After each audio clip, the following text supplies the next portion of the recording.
So there's been a lot of talk about Jeffrey Epstein possibly being a Mossad spy among spies for other governments as well as Israel.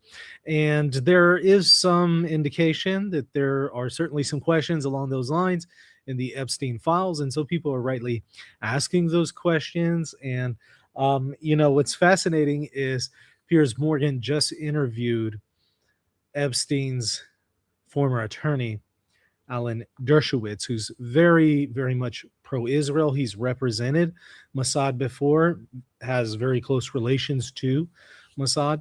And so they asked him, is there any truth to this? And the response that he gave, wow, it was pretty shocking. I mean, look, I can't do justice to it. I'm going to play the clip. We're going to watch it together, and then we're going to need to talk about this.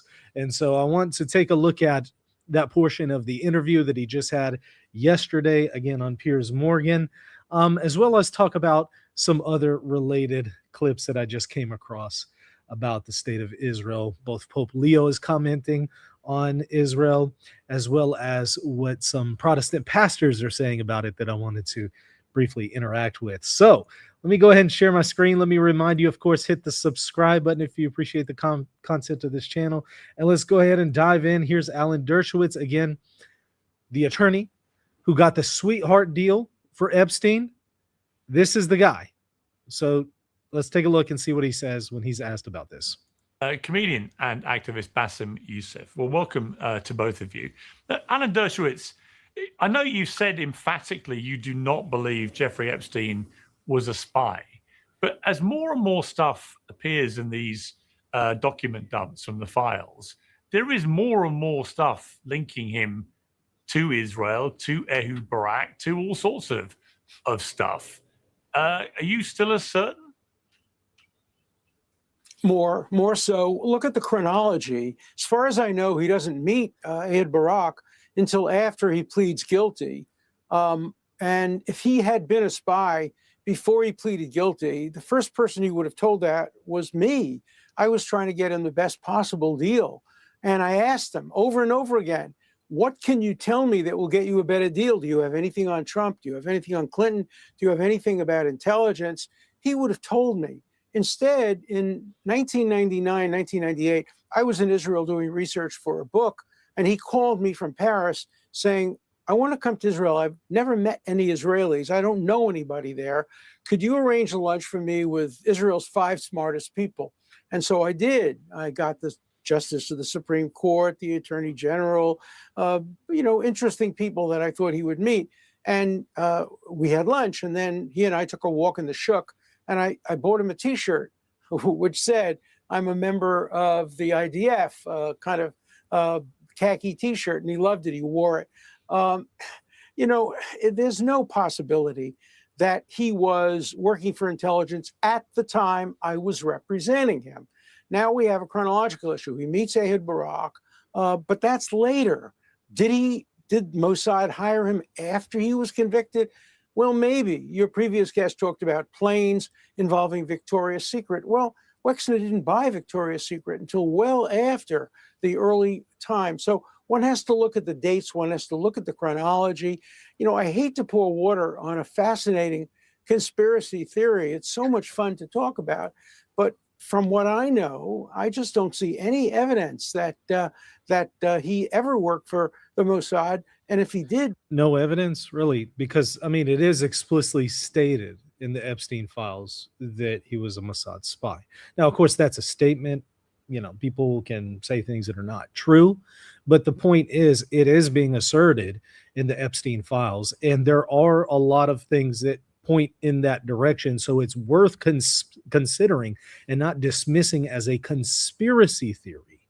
But watch what happens next. Why wouldn't he have told me? I actually was a lawyer. I represented the Mossad back in the 90s when 3 Mossad agents were caught in Cyprus, and Cyprus thought they were working for Turkey. In fact, they weren't, and I helped to get them out.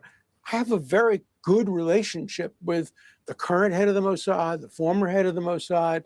Obviously, I've asked them that question, and There's no evidence at But all Alan, I that would I say have ever this. seen I that would he say, worked. Alan, I would say this to you. You know, if I was to ask you about all the despicable crimes that Epstein was committing, right, you would say, because I think you said it publicly, you didn't know about any of that, right? So, you know, could it be that Jeffrey Epstein just had a completely different life that he just did not tell you about? And Yeah, that's 100% reasonable and plausible. But Dershowitz is assuring us 100% it was impossible. How could he know that? That's just you can't know that. that included despicable He human did. sex trafficking, and it may also have included being a spy. I mean, clearly, if he wasn't telling you about all the sex trafficking, which was a huge amount of his life, then you know, why is it surprising if he kept the rest of it from you? Well, it's very surprising because telling me about his sex life didn't help him. Telling me that he worked for the Mossad would have given him a get out of jail free card. Remember, What?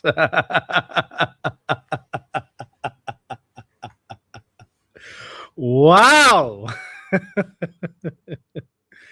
Telling him that he worked with Mossad, he assures us, would get him a get out of jail free card. Let that sink in. So, this is a seasoned attorney who knows heads of state, who's incredibly well connected, and he assures us if you work as an Israeli spy, you can get off the hook. You can be accused of pedophilia, you can get off the hook. There could be evidence against you for any crime out there, you can get off the hook. Dershowitz is assuring us that he could have got Jeffrey Epstein off the hook if he had just told him he worked for Mossad. So there are people who are above the law. That's interesting. He also says in the same interview, you know, I asked Epstein, do you have any dirt on Trump? Do you have any dirt on this person or Clinton or this person or that person? Because if so, I can use that to help you. Oh, so what that tells us is if he has dirt on people, he can be above the law. So that's how our justice system works. That's an interesting admission from, again, a seasoned attorney who is assuring us that you can be above the law if you have dirt on political figures. And you can be above the law if you're an Israeli spy. That's so weird, isn't it? Now, that comment wasn't lost on Piers or the other guests. They're going to bring that up, but watch. Jeffrey Epstein hated me before he died. He wrote all kinds of letters to Woody Allen as to what a terrible lawyer I was. He wouldn't pay me my fee. He fired me because he thought I had gotten him a terrible deal, that famous sweetheart deal. He ended up 18 months in prison. He was outraged. He didn't want to spend a minute in prison. I could have gotten him no jail time. If he had told me he worked for the Mossad, for the CIA, he was an intelligence source, it would have been a slam dunk for me. So if you work for the CIA, you're also above the law. This is so interesting, Mr. Dershowitz. Can you tell us who else is above the law? So far, CIA, Mossad, and anyone who has dirt on Trump or other political figures, they're all above the law. Huh. That's curious. To go to whoever I had to go to, even up to the president of the United States, and I would have gotten him a deal with no time at all. Epstein was a selfish SOB. He would do anything to avoid prison time. Why wouldn't he have told me that he worked for the Mossad if he worked for the Mossad? So, yeah, of course he's not going to tell me when I knew him as an academic acquaintance. He's not going to tell me he's having sex. See, Dershowitz thought that this helped his case and that this was a point in his favor. But he inadvertently, by saying this, just spilled the beans. With young children, he hid that from everybody. He did have a separate life, a completely separate life. But once I was his lawyer, it was in his interest to tell me things that would benefit him. And I can't imagine anything benefiting him more than having worked for an intelligence agency. But I pressed him. I mean, some people might be. I'll come to Bassem in a moment, but some people will be listening to this going, hang on a second. You mean if he'd said he was working with the Mossad or CIA, then he would get off being a pedophile? Thank you, Piers. I'm glad you caught that and you brought this up. Let's see how he responds. Otherwise, you can commit crimes of pedophilia. Well, he wasn't accused of being children, no, and you would simply not go to prison for it. That's right. Let's be clear. He was charged with 2 counts. One, a 17-year and 10-month-old woman who he paid for prostitution. The other, a woman in her 20s who was a prostitute who he paid. Those are the only 2 things he pleaded guilty to. The only 2 things he's ever been convicted. He was never convicted of pedophilia. He was never convicted of trafficking. None of that. He may have done all of those things. But when I was representing him, all he was being charged with was these 2 counts of paying prostitutes. One who was 17 years old and 10 months. I could have gotten him no jail time for that. So Piers asks him about this, as you just clearly saw. Did he answer the question directly? Because again, Piers said, wait, people are going to hear this as, hey, if you're Mossad or CIA, you can get off the hook. And he doesn't deny that. He just says that, no, he wasn't being accused of pedophilia. He was being accused of trafficking a 17-year-old. Okay, so you heard the question. You didn't deny it. You said it and repeated it multiple times. You quadrupled down. Wow. If he had been a member of the Mossad, any good lawyer could have parlayed his membership and his contribution to intelligence into a deal. Or, for example, if he had anything on Donald Trump or anything on Bill Clinton, of course any prosecutor would exchange this nobody who nobody had ever heard of at the time, getting free from prison for, my God, the president, former president, future president. No. Oh, so you mean justice isn't blind? Oh, so you mean our Department of Justice does actually respect persons? You know, have you ever seen this image right here? Let me open it up for you. See if you've ever seen this before. Take a look at that image. You seen that? Surely you've seen that image before. Blind justice. Justice is blind. Except when you have dirt on political figures or you work for Israel, then all of the sudden justice takes off that blindfold and sees you very, very clearly. Wow.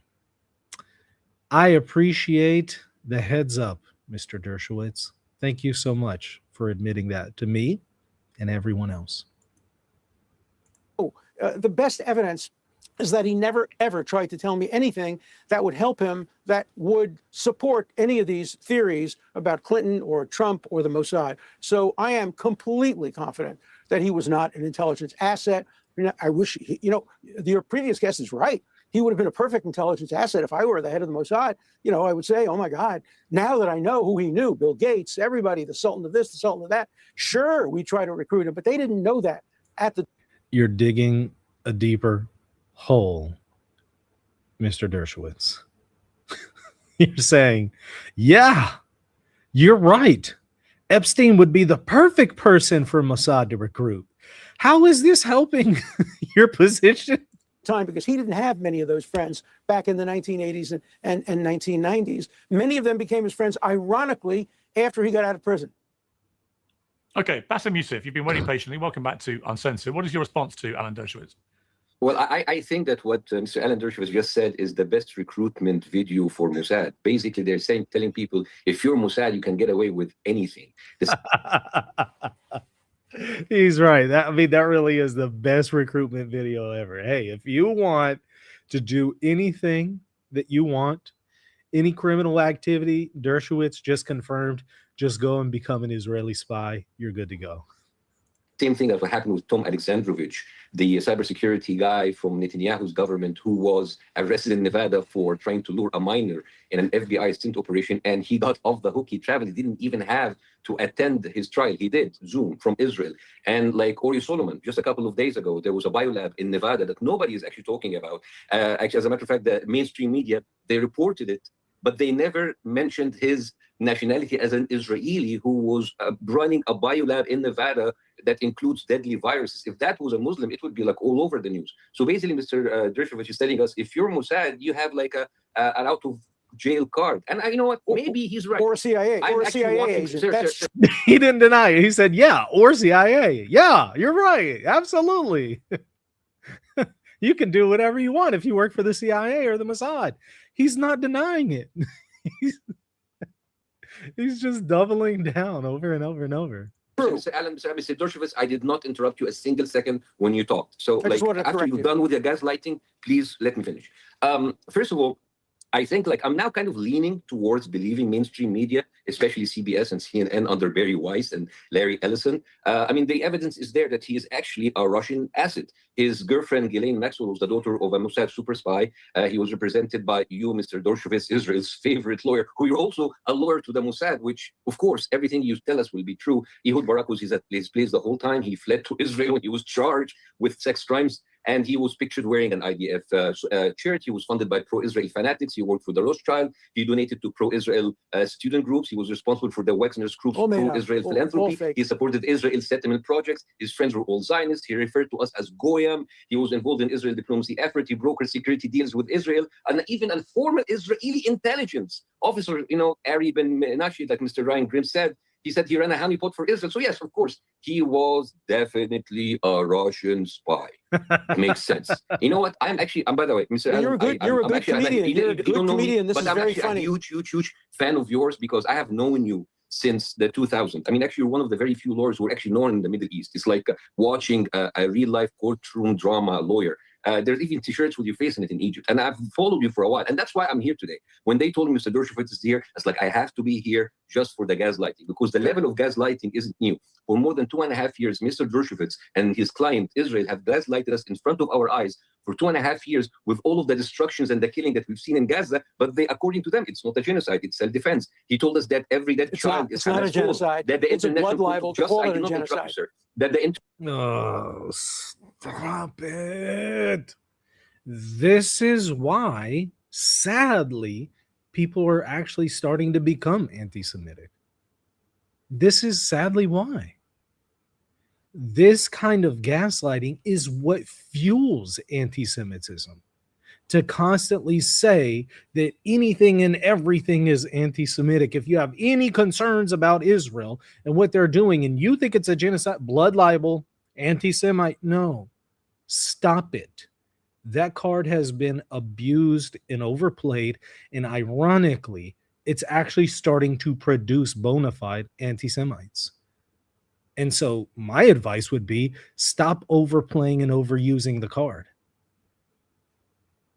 International Court of Justice is a fake court, and Israel is anti-Semitic. Now, Mr. Jersey, please, I did not interrupt you. Don't interrupt me. I know that you're a lawyer and you do that. Objection, I'm going to interrupt you if you use the word now, genocide. The Epstein files are public. People can read them. People can see the horrible stuff that you, again, are gaslighting us. In your own word, you said that he's not a pedophile because he liked 15 and 16 years old, but not 11 and 12 years old. No, I said 17 and 10 months. People can 17 and 10 you months. can read the ages of the kids in the emails. They can read about the pizza, the ice cream, the beef jerky. Convicted. And you can see the connection with Israel. And yet, here you are again, gaslighting us. This is your playbook, attacking the victims. It's called the Palestinians, truth. Hamas, it's terrorists, called truth. Epstein victims, liars, prostitutes, drama students, and of course, you say Hamas are not terrorists? You have a history you say Hamas of are not investigators to dig through teenage girls at MySpace pages looking for marijuana. Look how he's trying to browbeat him. That's what lawyers do. You called a 16-year-old girl a thief in the Daily Mail. You got Epstein 13 months in county jail with work release for abusing 34 victims where he should have got life in prison. That's not a plea bargain. That's a spa package. And every single time, just lying. I challenge you to defend. I challenge you to defend your statement that he got 18 months. Stop interrupting me, Mr. Dershowitz. You're just lying. You're just lying. And got him the deal of the century. 2 women accused you under oath. You settled for nearly $1 million. Innocent men don't pay. That's another lie, not a penny. You're lying. You're defaming me. You are now going to be sued. You are now going to be sued for saying I paid $1 million. It's not a Dershowitz interview unless he threatens to sue somebody on the show. We're going to be sued, and I would, Pierce, I would recommend you cutting him off when he says that I paid $1 million. I didn't pay one penny. That's a lie. Bassem, you've spoken for a long time. Okay, Bassem, you've made it. Bassem, you've spoken for a long time. Okay, you can see how that basically went. Of course, you can go watch the rest of it for the whole thing, which I highly recommend, because then they go back and forth on whether or not he paid and settled $1 million for something, and that part was pretty fascinating how that turned out. But wow, okay, major revelation there. Yeah, so moral to the story is basically if you want to get off the hook for anything, just become an Israeli spy or work for the CIA or get some dirt on Trump or Bill Gates or who did he say? Clinton. And you're good to go. Our DOJ just won't prosecute you. They'll give you some kind of deal because justice isn't blind. Quite the admission. And he would know, given that he is, again, a very, very well placed, seasoned attorney. He would know what kind of deal that he could get for people. Quite the admission. Perhaps that is also why we're not seeing the DOJ prosecuting people in this particular case with the Epstein files when it's very clear at this point that there's something here and there are people that need to be prosecuted, but yet our DOJ doesn't seem to have any intention on doing that. Pam Bondi just went before the House and doesn't seem to have any intention on investigating or following up with some very, very serious claims. Why is it? I think we just got the answer. Because if you're well placed in society and you know powerful people or you work for powerful people, you can get off the hook. Isn't that exactly what the scandal about the Epstein files is really about? About billionaires and politicians getting off the hook for all sorts of crimes? Isn't he actually kind of admitting that that's true by that statement? I don't know, just a thought. But I want to point to something related. Since we're talking about Israel, we're talking about genocide, which he said was anti-Semitic to mention, which I don't think it is. I think you can criticize the state of Israel without being anti-Semitic. In fact, I know you can. But I want to take a look at what Pope Leo has just said about the state of Israel and about Palestinians. I'm going to share my screen, and good on him for speaking up and saying something here. Let's take a look at what he says. At the same time, we see this in the Holy Land, where despite the truce announced in October, the civilian population continues to endure a serious humanitarian crisis, adding further suffering to that already experienced. The Holy See is especially attentive to any diplomatic initiative that seeks to guarantee to the Palestinians in the Gaza Strip a future of lasting peace and justice in their own land, as well as to the entire Palestinian people and the entire Israeli people. In particular, the two-state solution remains the institutional perspective for meeting the legitimate aspirations for both peoples. Yet sadly, there has been an increase in violence in the West Bank against the Palestinian civilian population, which has the right to live in peace in its own land. Wow. Thank you so much, Pope Leo, for saying that. Well done. So he's saying that Israelis are persecuting Palestinians on their own land, even in the West Bank, not just in Gaza, but even in the West Bank.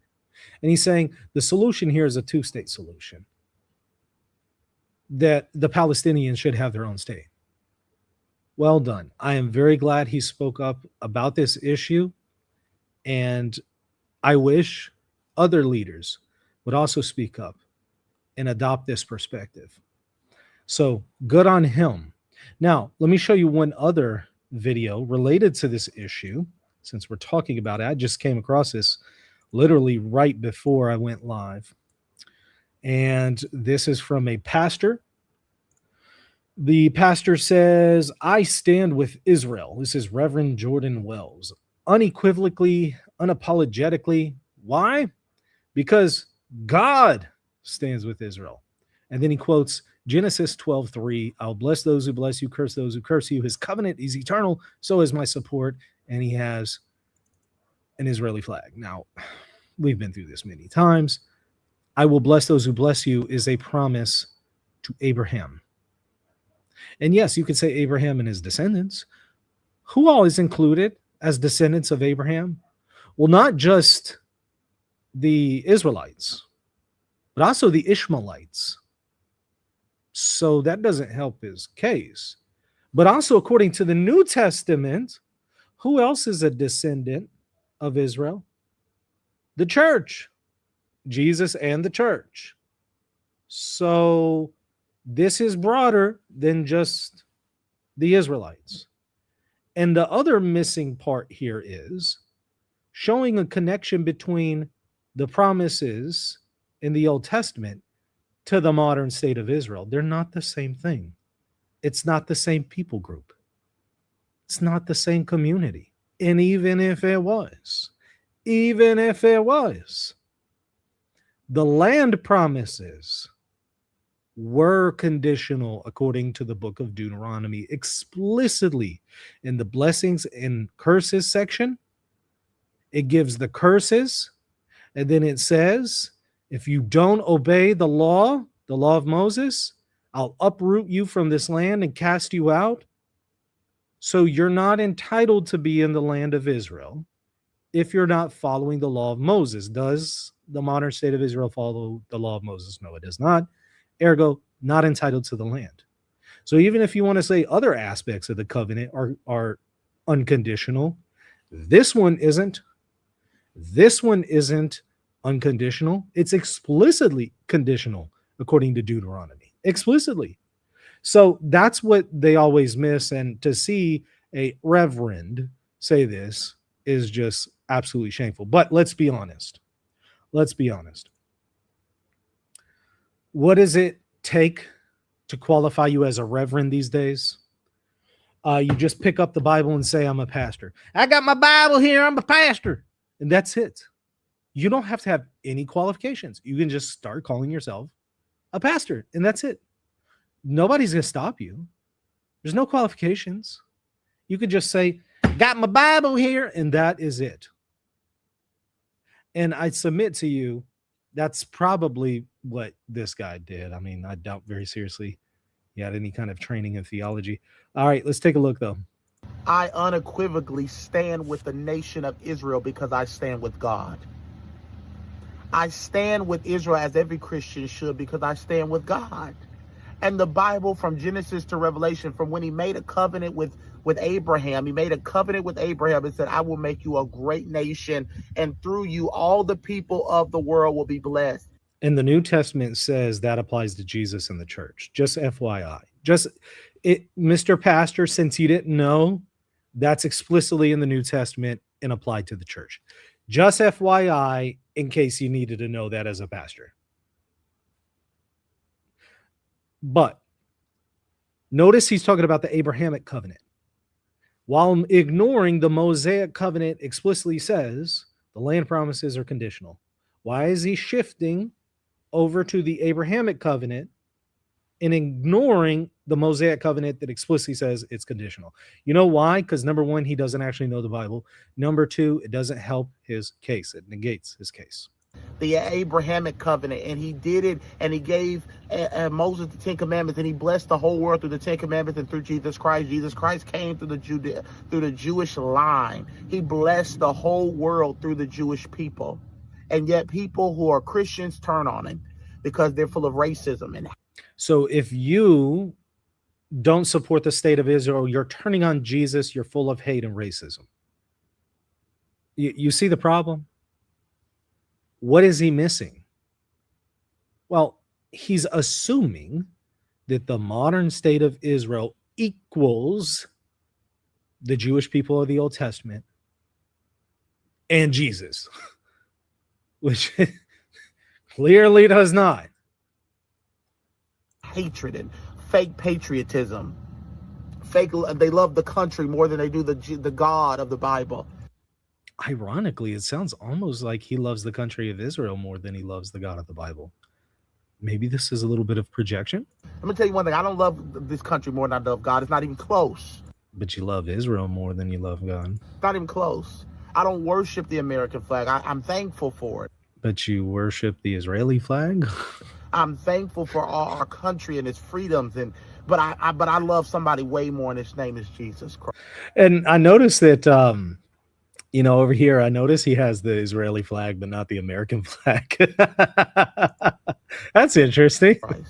So I stand with Israel because I stand with God. And if you don't stand with Israel, I'm not saying you got to agree with everything they do. I don't say you have to agree with everything they do. You don't have to agree with everything they do. But you have to stand with Israel because God stands with Israel. Emotional manipulation. Do you hear what I said? If you don't, if you disagree with this, you're disagreeing with the word of God.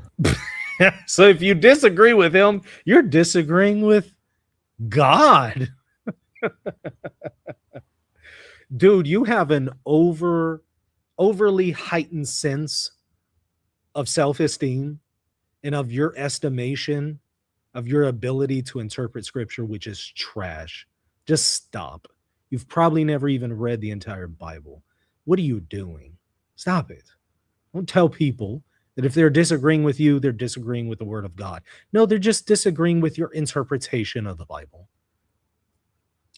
But the problem is you're disagreeing with explicit portions of the Old Testament that negate your perspective and not even bothering to account for them or interact with them.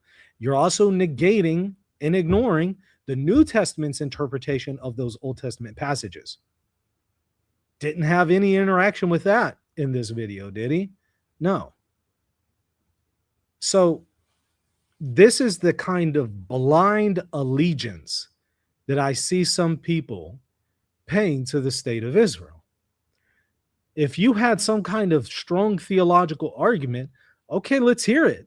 I'm open to hearing it, but I don't see it. In fact, I see strong theological arguments against the modern state of Israel.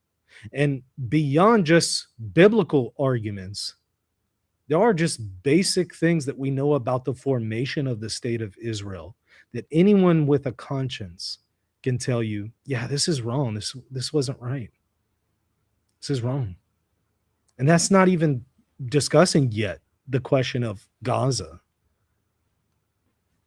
It's sad to see people shilling like this for Israel and trying to weaponize the Bible for that agenda. And let me show you the irony.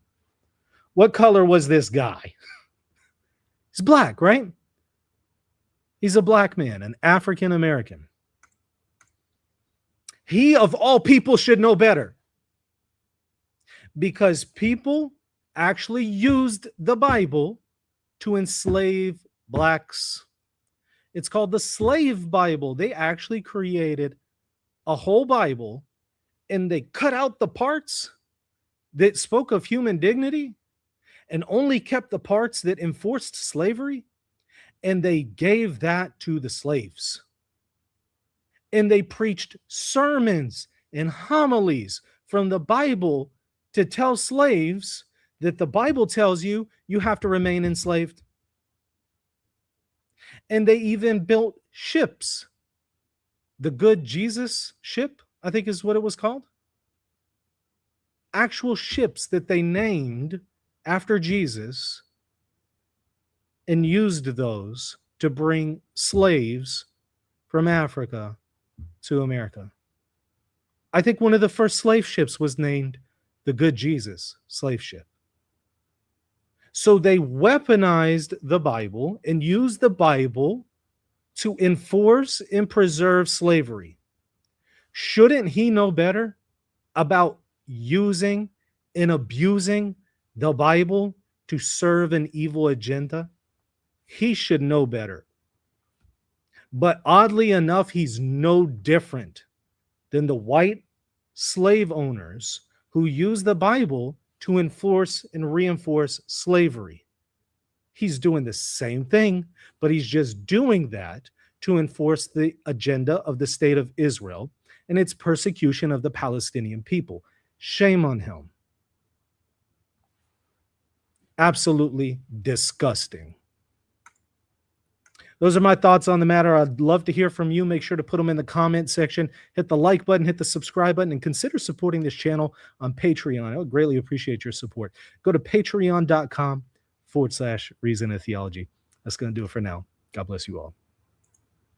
Hey, thanks so much for watching. Make sure to subscribe. And if you want to support my work, check me at patreon.com/Reason and Theology.